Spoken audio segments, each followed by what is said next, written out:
ये है class 10th history NCERT का सेकंड चैप्टर। इसका हम 5th क्वेश्चन जो है लॉन्ग क्वेश्चन वो देखेंगे क्या है। वियतनाम में साम्राज्यवाद विरोधी संघर्ष में महिलाओं की क्या भूमिका थी, इसकी तुलना भारतीय राष्ट्रवादी संघर्ष में महिलाओं की भूमिका से कीजिए। इस प्रश्न में हमें देखना है कि जो वियतनाम था उसमें जो है साम्राज्यवाद विरोधी, मतलब जब जो है वियतनाम पर जो दूसरी शक्तियों ने अपना कब्जा किया, अपना साम्राज्य जो है जमाने की कोशिश की या किया, तो वहाँ पर जो महिलाएं थी उन्होंने किस तरह से विरोध किया, और इसकी तुलना हमें करनी है भारत में। जो भारत भी है पहले क्या था, भारत भी जो है अंग्रेज़ों का गुलाम था। तो वह यहाँ पर भारत में भी जो है बहुत सारे आंदोलन हुए थे, उसमें भी जो है हमारी महिलाएं थी, उन्होंने बढ़ चढ़ कर भाग लिया था। तो उनकी तुलना जो है हमें वियतनाम की महिलाओं से करनी है। तो देखिए इसमें क्या है, आंसर देखते हैं हम। वियतनाम में साम्राज्यवाद विरोधी संघर्ष में महिलाओं की भूमिका महत्वपूर्ण रही है। 1960 के दशक के पत्र पत्रिकाओं में दुश्मन से लोहा लेती योद्धा महिलाओं की तस्वीरें बड़ी संख्या में छपने लगी।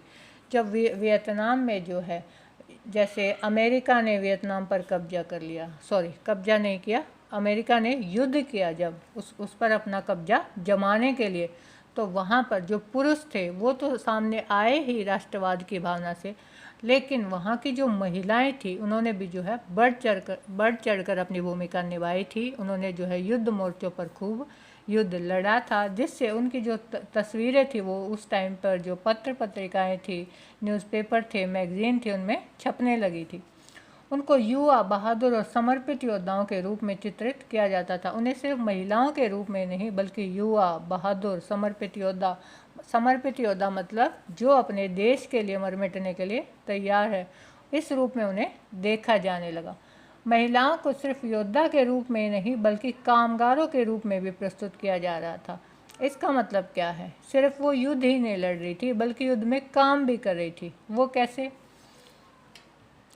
वो इस तरह से कि जैसे आपको याद है कि जब अमेरिका ने जो है वियतनाम पर युद्ध किया था, तो जो पूरे वियतनाम में एक भूल भुलैया मार्ग बनाया गया था, हो ची मिन्ह भूल भुलैया मार्ग। उस पर जो है ना सिर्फ पुरुष बल्कि महिलाएं जो है वो बहुत संख्या में जो है काम कर रही थी। वो क्या काम कर रही थी?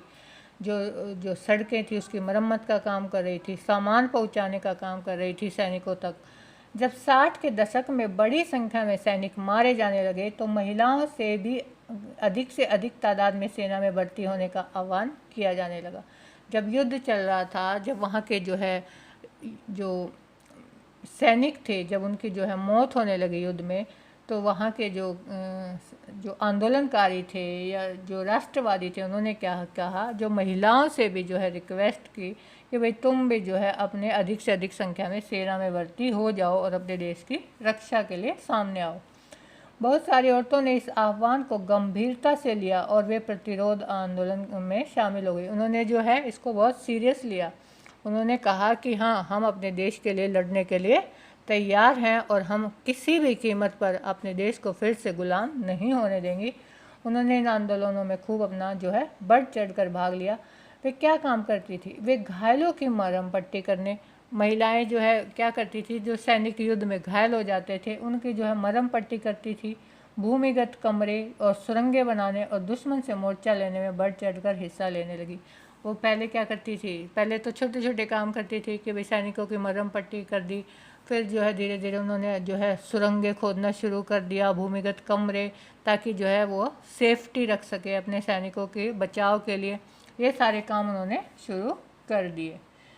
हो ची मिन्ह मार्ग पर देश के युवा वॉलंटियरों ने 1295 किलोमीटर लंबी महत्वपूर्ण सड़कों पर लगातार पहरा दिया। हो ची मिन्ह मार्ग जो था उसकी जो सड़क थी वो कितनी लंबी थी?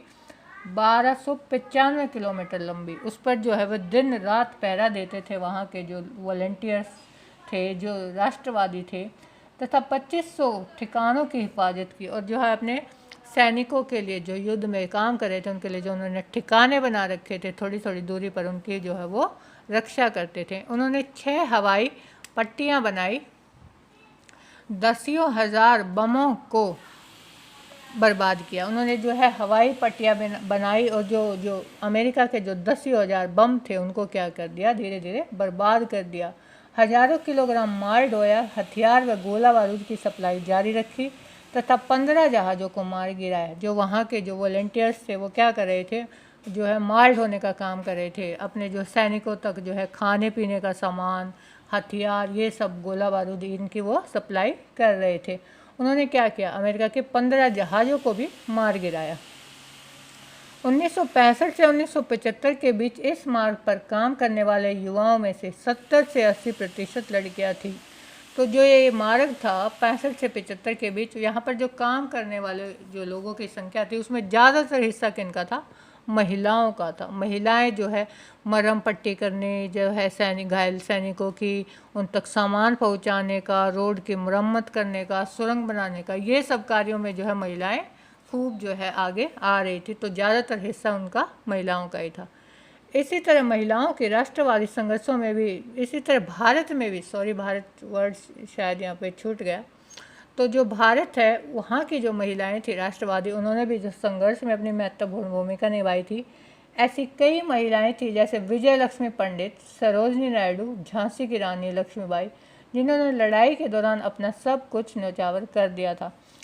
विजय लक्ष्मी पंडित, सरोजनी नायडू, झांसी की रानी। देखो झांसी की रानी जो है इसके बारे में सबको पता है कि वो किस तरह से, किस वीरता के साथ जो है अंग्रेज़ों के साथ लड़ी थी। विजय लक्ष्मी पंडित और सरोजनी नायडू ये सब क्या थी, एक राष्ट्रवादी जो है अपने संघर्ष में इन्होंने जो है बहुत महत्वपूर्ण भूमिका निभाई थी। वो किसी भी तरह से जो है अंग्रेज़ों से डरी नहीं थी, बल्कि हर उसमें संघर्ष में वो आगे रहती थी। अपने देश की रक्षा के लिए वे बिना किसी डर के आगे बढ़ती गई। आज तक भी इन सब महिलाओं का आदर किया जाता है। जिस तरह से वियतनाम की जो महिलाएं थी, उन्होंने कैसे जो भूल भुलैया मार्ग था उस पर काम किया, युद्ध में उन्होंने संघर्ष किया और अपने देश के लिए काम किया, उसी तरह ये सब भारत की जो है बहुत सारी महिलाएं थी जिन्होंने जो है अंग्रेज़ों के खिलाफ राष्ट्रवादी जो आंदोलन था उसमें बढ़ चढ़कर हिस्सा लिया था और अपने देश की आज़ादी के लिए अपने प्राण तक न्यौछावर कर दिए थे। अगर आपको वीडियो अच्छी लगी हो तो मेरे चैनल को सब्सक्राइब कर लीजिए और बेल आइकन को प्रेस कर दीजिए ताकि लेटेस्ट अपडेट आपको मिलती रहे। Thank you.